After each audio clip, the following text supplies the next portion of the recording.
Hey everybody, welcome to another drive-through board game blog. Today I'm going to cover my top 10 most anticipated games from Essen.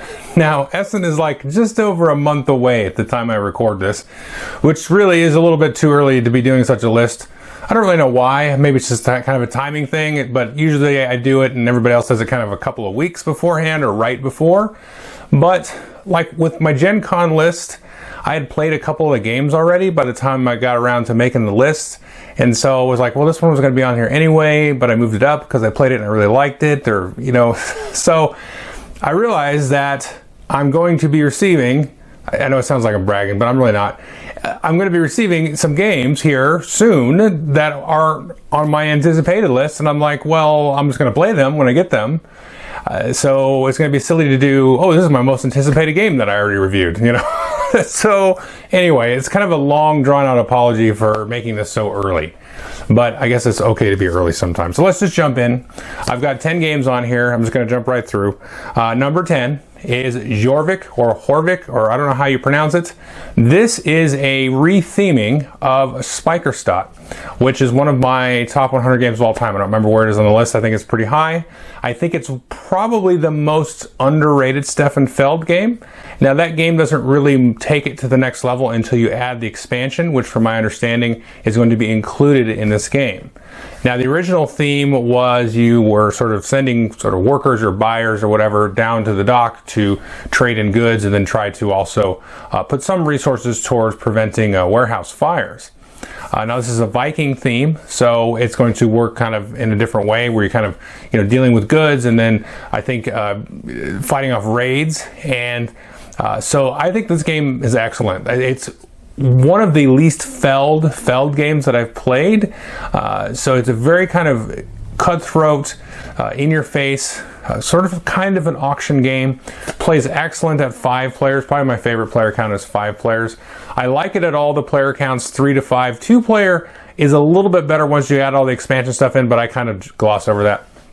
But it should be really cool, and I think I'm most excited to just let other people have a chance, because you really cannot find the expansion anywhere. I think you can still kind of find the Spikerstadt base game around, but the expansion is really impossible to find, and at least in the United States. So I'm excited for people to try this, because I think it was overlooked and underrated a little bit when it first came out, and then especially when the expansion came out in such limited supply. And if you take a look at some of the artwork and stuff, it's going to be, you know, kind of improved over that sort of dry Euro-y type of traditional looks. And I'm also excited to try it and look at any maybe card changes or just, you know, revisit the game again. So Jorvik is my number 10. My number 9 is not going to be for sale at Gen Con. I believe that's the only one here not going to be for sale. But that is Sword and Sworcery from Ares Games. It is going to be demoed, at least according to Eric Martin's BGG list, which all these games are on, and that was kind of my criteria. And so I'm looking forward to this one. It's a sort of a fantasy-themed Galaxy Defenders, so that has me intrigued. Now the theme is kind of a different kind of theme of sort of, you're kind of like immortals that have come back down to Earth and in a sort of a mortal form and kind of reset all of your powers, and you're sort of questing back up and trying to you know, defeat the evil in the world and stuff. So Galaxy Defenders is an excellent system, and I think this is obviously going to tweak it a little bit. But you know, I'm a big Dungeon Crawl fan, and you know, so I'm really looking forward to seeing kind of the reception there at Gen Con, and then this I think is going to be released somewhat soon after. So definitely in the lookout for this one, and it looks gorgeous. Like all the components and the art and everything look really good. And Ares Games always does a great job of kind of hitting that right mark for board gamers of the miniatures and the art and everything. So that's number 9, Sword and Sworcery. Number 8 is X Nimmt. So this is a takeoff of 6 Nimmt. Now 6 Nimmt is kind of a guilty pleasure of mine. It's something I like to break out once in a while, and I kind of have a sort of a soft spot for those kind of games that they're just engaging enough that then they kind of keep you interested and they keep you guessing. There might be some push your luck types of elements, which 6 Nimmt has, but you can also sort of have a conversation outside of the game. You know, one game I think of like that is Exploding Kittens, or another game which probably the review won't be up by the time this is up, so I'll leave a spoiler there. It's called Behind the Throne. That has a kind of interesting dynamic like that. It's very, very light filler. You can kind of talk trash while you're playing it very easily. You can talk about the weather or whatever else you want to talk about. But it's interesting enough that it keeps you engaged in the game. So it's not just completely, mindless. So this has an interesting twist, though, back to the 6th Nimmt. And the reason I prevaricated a whole bunch is because a lot of people hate 6th Nimmt. I don't. And it has you have your kind of your own sort of tableau that you're playing cards to. If you're not familiar with 6th Nimmt, everybody plays cards, and you're trying to play the right cards so you don't take a bunch of cards. And it has this sort of push your luck guessing kind of element. And some cards have different values, so it's very kind of dry and mathy a little bit. Not too much, but this has a kind of a cool twist on it that I'm very interested in trying to play. So that was number 8, Nimmt. Oh my gosh, did I do this again? I think there must be a thing here, because my number 7 is the expansion to Seven Wonders Duel. I swear, every time I make a list, Seven Wonders something is number 7. I honestly don't do that. I swear to God. All right, so Seven Wonders Duel Pantheon is the new expansion for that. Now, Seven Wonders Duel, I liked it when it first came out. It was good. It was fun. Great 2-player game. This has kind of lived at my lunch group at work. And on those occasions where we just have 2 of us, which is somewhat rare, but it happens, and we have 2 of us, we want to play a game, Seven Wonders Duel has been the go-to this year.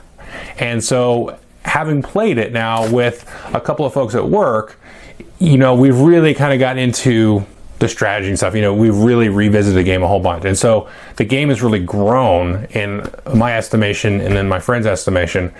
And so it's been really, really fun. And so I think maybe, even though I said I liked it and everything at the beginning, I think I maybe overlooked it a little bit because it's really taken off.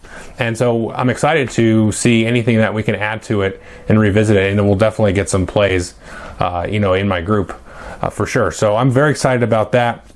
It adds some kind of, I don't want to say theological, but some supernatural types of things, religious types of aspects to the civilization game, which should be pretty interesting. Kind of a nice little twist on it. So anything that you can kind of add and spice into that game. I think I'm interested to see if there's more expansions coming after this, because I didn't really look at it as, oh, hey, there's a cool system here that you can really add modules to, like the original game of Seven Wonders can. So I'm curious to see how well this works, and how that whole plug and play aspect of it shakes out. So that was number 7, Seven Wonders Duel. Number 6 is The Networks, and this is a very, very interesting game, and 2 parts. The theme is really interesting because it's about running kind of your own TV network and sort of slotting in booking shows.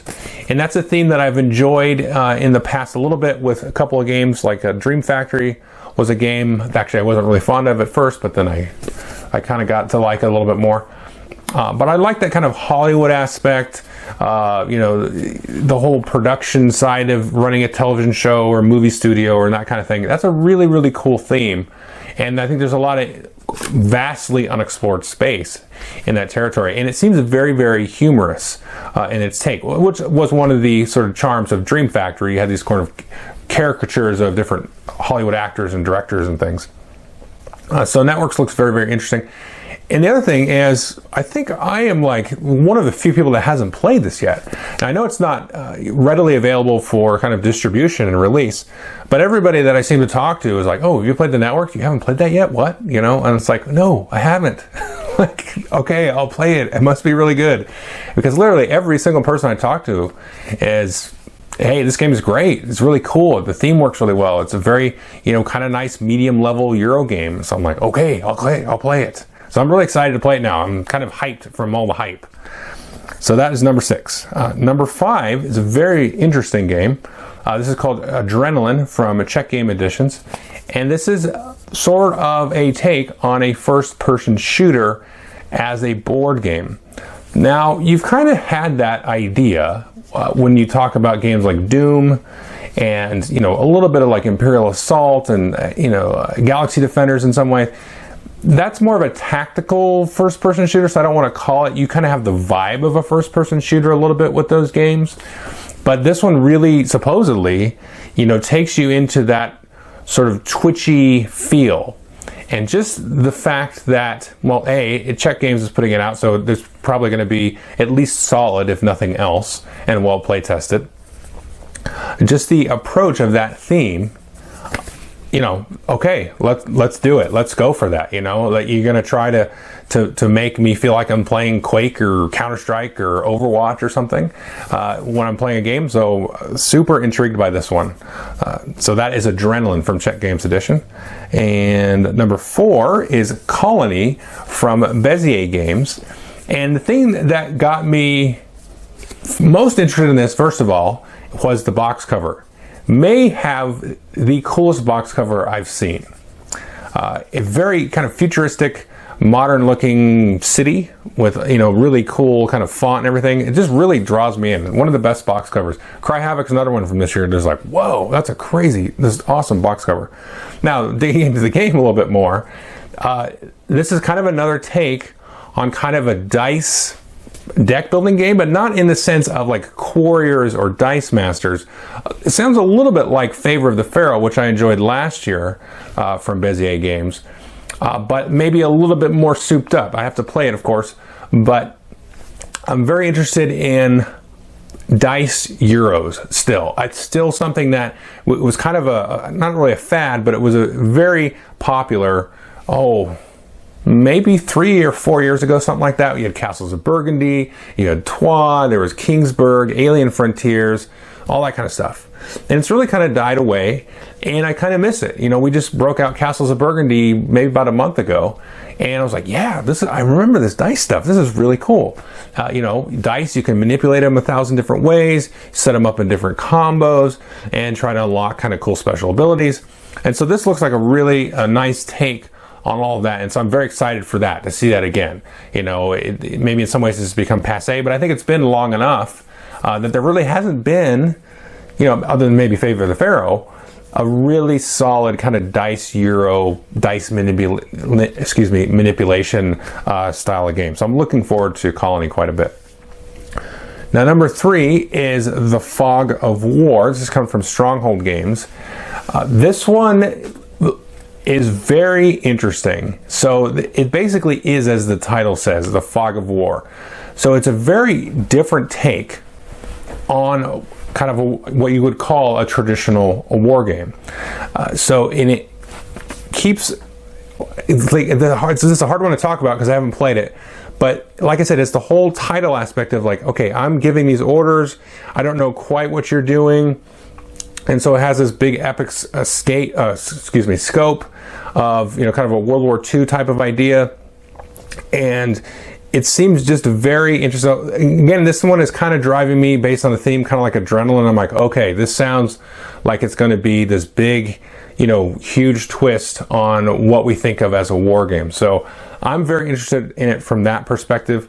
I glanced at, I think it was the rules. It was a couple of weeks ago now, but the rules were fairly extensive. It looked like a GMT rule book, which isn't a bad thing because it was really well organized.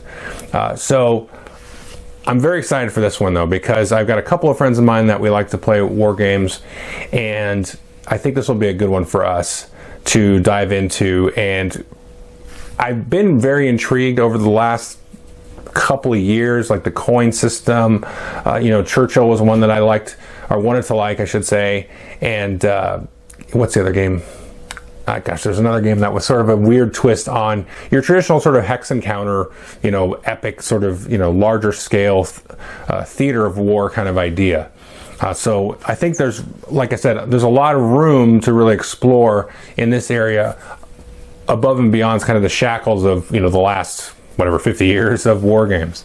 So this one I'm very, very intrigued to try. Oh, and the designer is Jeff Engelstein, who seems to put out games that I like generally. So I don't think there's been a game from him that I have not liked at all. So now I've set myself up for disaster. But anyway, so that's Fog of War, number 3. Number 2 is Ennis. This is coming from Matago and I think Asmodee. This kind of hits all my cylinders. It's got drafting, it's got area control, it's got cool special powers.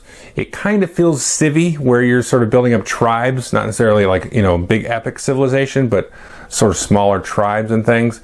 And the artwork in this one is amazing looking. It just looks outstanding. And this is one of those where I can take a look at it, and I talked about this in the Scythe review of, this is excellent art that is not like your sort of Fantasy Flight art. Now, Fantasy Flight, I just use that because they do excellent across the board components art all the way up and down. You know, you can tell when you get a game from them, it's like, you know, all the I's were dotted and the T's were crossed. This one is a step apart from what you would sort of traditionally think of, hey, what's good art in a board game? You know, or like a Michael Menzel board or something, you know, from the Euro side of it. This is very different, crazy jigsaw puzzles that have these sort of paintings in the background. It's very sort of fine art, sort of high art kind of vibe to it. Cool little miniatures and everything. So it's got all this kind of stuff firing on all the cylinders. Just looks like a just ridiculously produced piece of game, and then it has all those other aspects of game that just I immediately think, okay, I'm gonna like this because of the card drafting and the area control. And it's got that sort of interesting historical kind of vibe where it's kind of myth and history going on. Okay, so that's number 2, Ennis. And the last one is A Feast for Odin, which is coming from, I think, Z-Man Games. In the States. I can't remember who's bringing it over in the States. Yes, it's Z-Man. So it's a Uwe Rosenberg game, and it's sort of his next big magnum opus after like Caverna and Ort Labora and what's the other one? Fields of Arla and stuff like that. So I watched a playthrough of this, I think a week or two ago, from Miguel Wibner. Sorry, I know I butchered your name, Michael. He's from Germany, and he does these playthroughs that are very exhaustive and excellent, by the way. And he did one for this, and I was like, oh, cool, that's a new Rosenberg game. And I watched it, and I think it was by like round 3. I was like, oh, can I play? You know, can I stop watching and play now? So it's kind of like, oh, this is going to be really glib and not servicing of the game at all, but it's sort of a Vikings Agricola. So that's not accurate. It kind of is a smorgasbord of Rosenberg games. So it has like bits of Patchwork, which was that cool little 2-player sort of Tetris game. That looks really neat. That part of it where you kind of get these different like technologies and buildings and stuff and cover up this grid and unlock points, and so it's almost like a weird tech tree kind of thing. And it's got this huge worker placement area, which kind of reminds me of Caverna. And I believe there's a little bit of like, there's like some card play, sort of like Agricola. So you have like these different technologies or whatever that you play. And so I'm like, oh, okay, this is that return to Euro that, you know, it felt like soft. You know, I felt a little bit soft last year on the Euro side of things. And this year so far as well, because we haven't hit Essen yet. But so this was like, oh, wow. Okay, this one is that thematic, heavy, you know, intricate, lots of replayability, lots of variety. You know, it's going to probably be, you know, extremely play tested because it's Uwe Rosenberg's games, and his are always just, you know, again, it's sort of like the Fantasy Flight of mechanics. You know, he's just got up and down across the board, I's dotted, T's crossed. So, and the production of it looks really, really good. So that's the one I'm most excited for. Coming from Essen. So there's my top 10. Sorry it's so early. Probably have reviews for 1 or 2 of these next week or something. Maybe the week after. But yeah, so that's top 10. Everybody get excited now. Shifting gears into Essen. It should be good this year, I think. I think Gen Con was maybe one of the strongest that we've seen in terms of the releases and everything. It's been a really, really good year for gaming in general. You know, I said this a couple of weeks ago, like on Twitter or something, and I was like, gosh, there's just so many good games coming out. I mean, yes, there's a lot of junk and stuff too, but in terms of like the top heavy sort of upper echelon sides of gaming, there's just so many just games that, I mean, it's one of those years where like if you just grabbed like the top, whatever you felt like the top 30 games were from this year, you could just like start your collection with all the games from 2016 that were really good. You know, and there's a bunch that I haven't even played yet that look really cool as well. There's some here I didn't mention. I probably did mention in my Gen Con list that were sort of after Gen Con. I know one was Gloomhaven. I think that's more of an Essen release, but they were demoing it at Gen Con. But that would definitely make this list, of course. And, you know, Seafall, I still haven't played that. That's going to be coming out sometime in the next, I don't know, it got delayed a little bit. So it's probably going to be coming out around Essen. So anyway, there's a few games there in my top 10 anticipated Gen Con games that were more kind of in between. Maybe now they're leaning towards Essen releases. So, all right, that's it. Thanks.